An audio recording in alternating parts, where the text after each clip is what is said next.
Episode 8 has a title. We go behind the scenes of Rogue One, and the Star Wars show has a brand new co-host. Hello.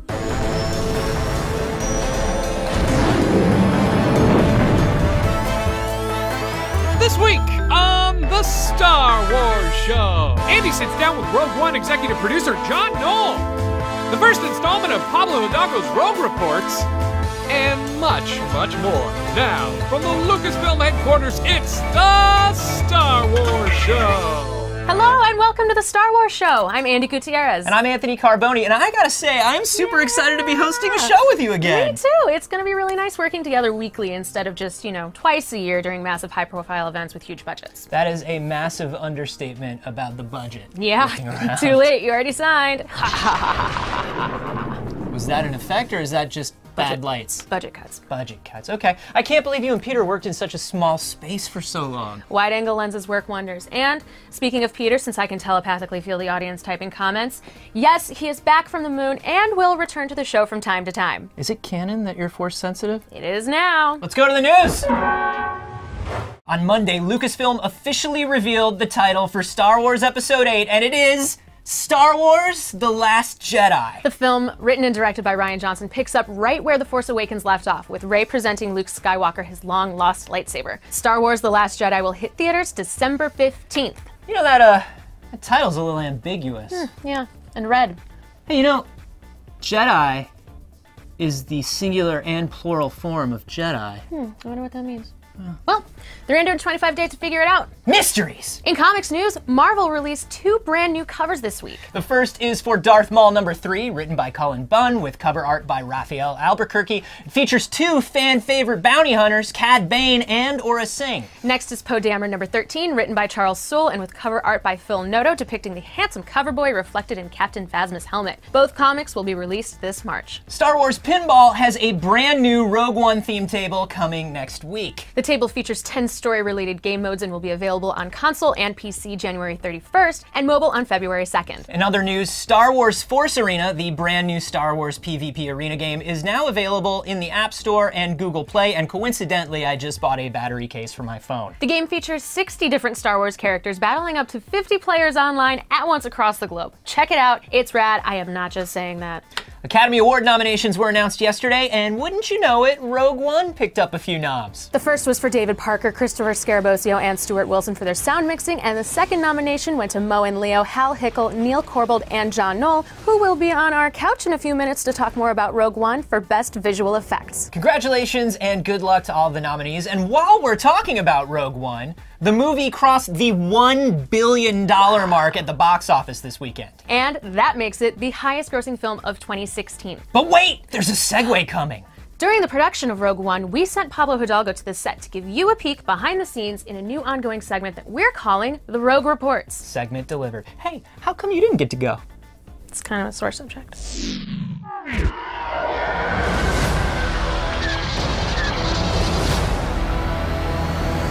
Joining us as a special visitor to the set, you of course know him as supervising director, co-creator, and co-executive producer of Star Wars Rebels, Mr. Dave Filoni. Pablo. Hey Dave, good to see you here. Oh my gosh, who knew? Who knew? So many years ago when we started that we would be on Yavin together. It's amazing. I mean, I can't describe it. It's literally like you're really there. I mean, we are really there. This is it. It's like a time machine. Everything is exactly the same. Everything is exactly as you remember it. It's overwhelming, really. And you've been in this era because you've been doing a lot of research for Rebels, of course, so you've got the keen eye to understand what to look for in this time frame, right? I want all of it, yeah. I mean, what's great is by this movie is defining so many little things, little details that we didn't know about in A New Hope by just stepping back a little bit. It's gonna allow, in all honesty, some really great connectivity and continuity between Star Wars Rebels and Rogue One on a level that we've never seen before, really.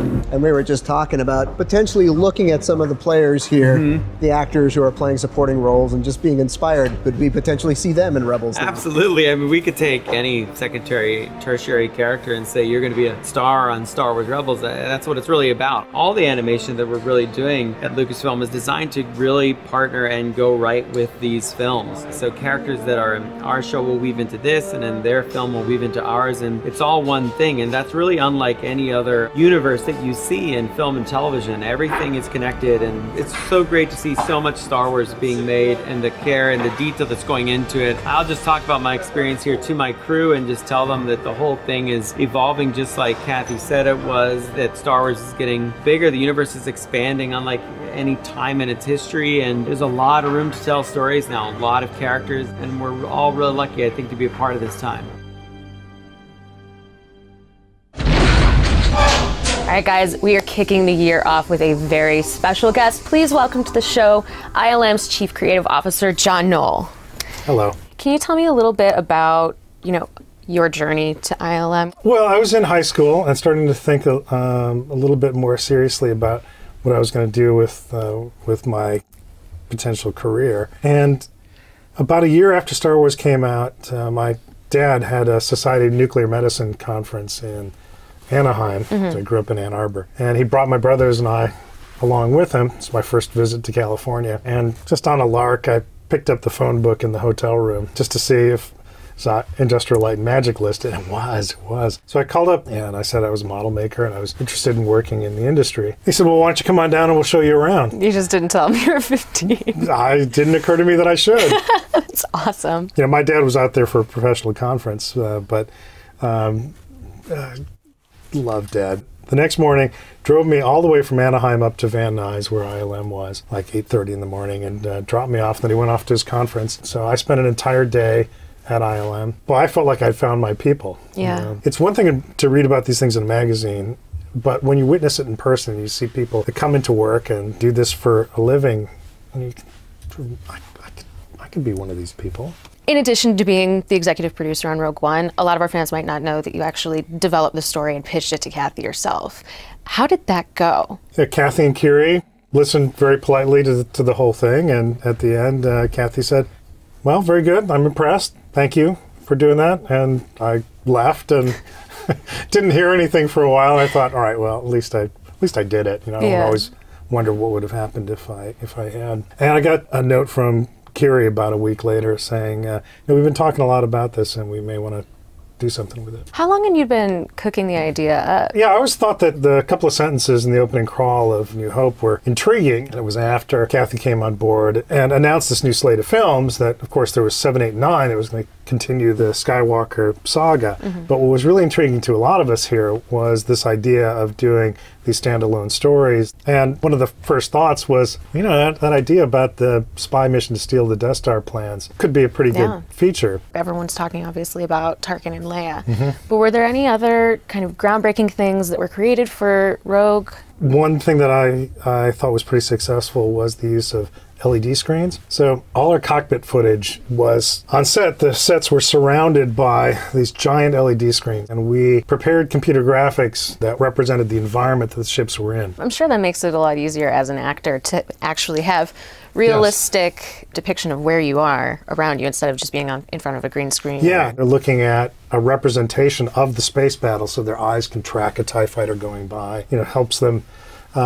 Helps them with performance, kind of understanding and immersing themselves in the scene. Well, thank you so much for taking time and coming and talk to us. Thank you. Always a pleasure. And you guys, if you haven't seen it yet, which is really strange, you're watching the Star Wars show, if you haven't seen Rogue One, go see it. It's still in theaters.